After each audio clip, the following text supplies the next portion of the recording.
क्या आप भी गलत तरीके से मनाते हैं अपने बच्चे का बर्थडे?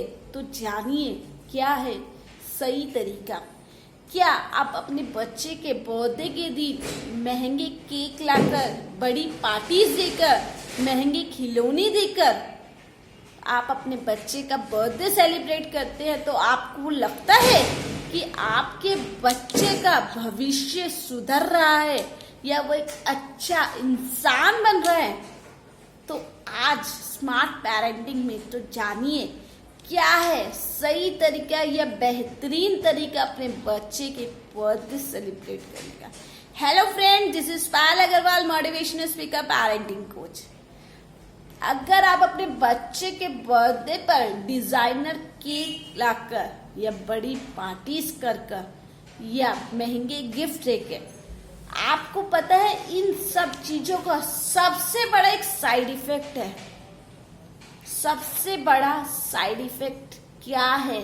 आप अपने बच्चों को रिसीविंग मोड में डाल रहे हैं, उससे पाना सिखा रहे हैं। जब भी उसका बर्थडे आएगा वो क्या सोचेगा, उसकी फर्स्ट थॉट क्या होगी, मुझे इस बर्थडे पे क्या मिलेगा, कौन से गिफ्ट मिलेंगे, कौन सा केक मिलेगा, कौन सी पार्टी मिलेगी। सबसे बड़ी पहली थॉट बच्चे के मन में यही आएगी। क्यों?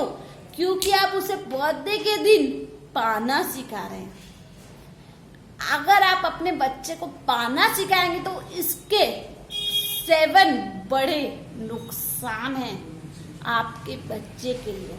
फर्स्ट जो है वो है एक्सपेक्टेशन। वो हर बर्थडे पे अपनी एक्सपेक्टेशंस बढ़ाता जाएगा। अगर आप उसे फर्स्ट बर्थडे पे 5,000 की पार्टी देते हैं तो 5th बर्थडे पे वो 25,000 की पार्टी एक्सपेक्ट करेगा और 10th बर्थडे पे वो 50,000 की, या वो जब 10-15 से 20 साल का होगा तो कम से कम 1 लाख की पार्टी तो कहेगा ही कहेगा। या फर्स्ट बर्थडे पे उसे महंगे खिलौने दे रहे हैं, 5th बर्थडे पे आप उसे बार्बी डॉल या हॉट व्हील्स दे रहे हैं, तो वो जब 15 या 20 साल का होगा तो कम से कम आईफोन तो एक्सपेक्ट करेगा ही करेगा। तो इससे क्या हो रहा है? आप अपने बच्चों की एक्सपेक्टेशंस बढ़ा रहे हैं। सेकंड नुकसान, वो जिद करना स्टार्ट कर देगा। थर्ड, वो गुस्सा करना स्टार्ट कर देगा अगर आप उसकी बात नहीं मानेंगे। फोर्थ, वो डिमांड करना स्टार्ट कर देगा, आपसे डिमांड करेगा, नहीं मम्मा मुझे तो इस बर्थडे पे यही चाहिए, मुझे तो यही वाली साइकिल चाहिए, या मुझे तो ये बार्बी डॉल ही चाहिए, या मुझे तो ये टॉय ही चाहिए। फिफ्थ, वो डिमांडिंग हो जाएगा। वो आपसे कहेगा नहीं मेरे को तो ये ही चाहिए, वो डिमांड करेगा और वो डिपेंडेंट भी हो जाएगा। वो दूसरों के ऊपर उसकी खुशी डिपेंडेंट हो रही है। मान लो किसी बर्थडे पे उसे ज्यादा विशेष नहीं आई या ज्यादा गिफ्ट नहीं आया तो वो थोड़ा उदास हो जाएगा। और जो सबसे बड़ा नुकसान है वो बच्चा सेल्फिश हो जाएगा, सिर्फ अपने बारे में ही सोचेगा कि मुझे क्या मिलेगा। ये जो 2 भाइयों के झगड़े प्रॉपर्टीज को लेके या कोई भी झगड़े होते हैं, ये माइंडसेट कहाँ से आता है? ये सब इसी का नतीजा है कि तेरा मेरा ये जो जितनी भी होता है ना, ये कहाँ से डेवलप हुआ, ये इसी का नतीजा है। क्योंकि हम बच्चे को ये दिखा रहे मेरा क्या है, मेरे बर्थडे मैं बच्चे को मैं सिखा रही हूँ।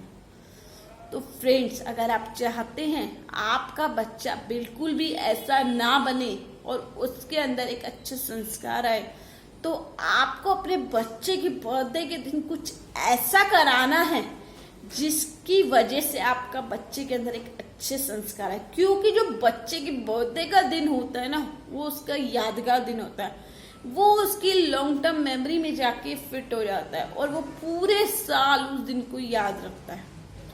कोई भी बच्चा हो अपने बर्थडे के दिन बहुत ही एक्साइटेड होता है। तो आपको अपने बच्चे को बर्थडे के दिन जो कराना है वो है एक्ट ऑफ काइंडनेस। मीन्स आपको उसके हाथों से किसी गरीब बच्चों को या जिसे जरूरत हो उसको आपको दान दिलवाना है, उन्हें सामान डिस्ट्रीब्यूट कराना है, या किसी ब्लाइंड स्कूल में ले जा सकते हैं आप अपने बच्चे को, या किसी ऑर्फनेज में, अनाथ आश्रम, वृद्ध आश्रम, या कहीं भी ऐसी जगह जहां पर बच्चों के पास, जिन बच्चों के पास सामान नहीं है, अगर आपका बच्चा उन्हें देगा तो वो अपने आप के अंदर, उसके अंदर एक ग्रैटिट्यूड की भावना आएगी, एक आभार की भावना आएगी और उसे लगेगा मैं कितना लकी हूँ, मेरे पास तो बहुत कुछ है, मेरे पास तो अच्छे कपड़े हैं, अच्छे शूज हैं, अच्छा खाने पीने को है, इतनी सारी पेंसिल्स है।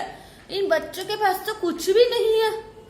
तो उस दिन से वो आपको थैंक यू बोलना स्टार्ट कर देगा। Thank you mama, thank you papa, मेरे पास तो बहुत कुछ है, थैंक यू गॉड, मुझे को तो आपने बहुत कुछ दे रखा है।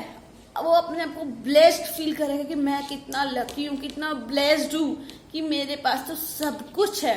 वो आपसे धीरे धीरे कंप्लेंट्स करना भी बंद कर देगा कि मेरे को आपने ये नहीं दिया, मेरे को अपने बर्थडे पे ये नहीं। उसे लगेगा उन बच्चों के पास तो कुछ भी नहीं था। अगर आप बच्चे के अंदर गिविंग की भावना को डेवलप करते हैं तो आपका बच्चा एकदम अच्छे संस्कार आ सकते हैं। उसके अंदर रिसीविंग मोड की भावना नहीं आएगी, तेर मेर की भावना नहीं आएगी, तेरा ये मीरा। आपको इसी से, गिविंग से एक छोटी सी कहानी सुनाती हूँ। एक व्यक्ति स्वर्ग और नर्क का फर्क देखने गया। वो सबसे पहले नर्क में गया, वहां बड़ा चौंक गया देख के, क्योंकि वहां पे 56 भोग रखे थे। 56 भोग देख के उसने सोचा यार नर्क में तो बहुत बढ़िया 56 भोग, लेकिन पास गया तो सभी वहां के लोग फ्रस्ट्रेटेड थे। पता है क्यों? क्योंकि सभी के हाथों के साथ एक लकड़ी बांधी हुई थी जिससे वो अपना हाथ फोल्ड नहीं कर सकते थे, खा नहीं सकते थे। सभी इसीलिए फ्रस्ट्रेटेड थे क्योंकि सब खाना खाना चाहते थे, वो 56 भोग, लेकिन कोई खा नहीं पाया। फिर वो स्वर्ग में गया, उसने देखा यहाँ भी सेम सिचुएशन है, यहाँ भी 56 भोग रखे हैं, लेकिन पास गया तो उसने देखा वहां सब खुश है, लेकिन वहां पर भी सबके हाथों में एक लकड़ी बंधी हुई है, फिर भी वहां सब खुश है। क्यों? क्योंकि वहां पर लोग अपने बारे में नहीं सोचते, सब एक दूसरे को खिला रहे थे। तो दोस्तों, जब हमारे अंदर गिविंग की भावना आ जाती है ना, वहीं से ही हमारा स्वर्ग बन जाता है। ये मत सोचो मरने के बाद क्या होगा, अब ये सोचो कि हमें जीते जी कैसे स्वर्ग बनाना है। अगर आप चाहते हैं अपने बच्चों को अंदर लालच से भरा नहीं, निस्वार्थ भाव से भरा बनाया, तो उनके अंदर गिविंग की भावना को डेवलप करें, स्पेशली उनके बर्थडे के दिन, जो उनकी लॉन्ग टर्म मेमोरी में जाके फिट हो जाता है। अपने बच्चों को ये वीडियो दिखाइए और ज्यादा से ज्यादा शेयर कीजिए ताकि लोग इसका बेनिफिट उठा सके। हंसते रहिए, मुस्कुराते रहिए, जीवन में आगे बढ़ते रहिए।